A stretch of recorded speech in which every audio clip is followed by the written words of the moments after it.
അതെല്ലോ തോന്നുന്നില്ലേടാ?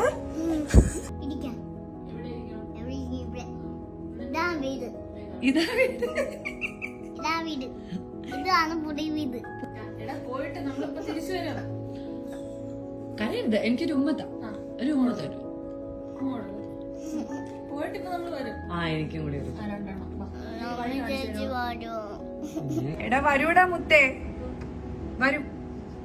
ഒരു സാധാരണക്കാരിയുടെ മുഖമാണ് നടി നവ്യ നായർക്ക്. നവ്യയെ കാണുവാൻ ഹോട്ടലിലേക്കെത്തിയ ഒരു കുട്ടി ആരാധകന്റെ വീഡിയോ ആണ് വൈറലാകുന്നത്. കിടിലം എന്ന റിയാലിറ്റി ഷോയിലൂടെയാണ് ദക്ഷൻ എന്ന ഈ 5 വയസ്സുകാരൻ നവ്യയുടെ വലിയ ആരാധകനായി മാറിയത്. പലപ്പോഴും നടി തിരുവനന്തപുരത്ത് എത്തുമ്പോൾ കാണാൻ ശ്രമിച്ചിട്ടും സാധിച്ചിരുന്നില്ല. ഏറെക്കാലത്തെ പരിശ്രമങ്ങൾക്കൊടുവിലാണ് ഹോട്ടലിലേക്ക് ദക്ഷനും അമ്മയും ഒരുമിച്ച് എത്തിയത്.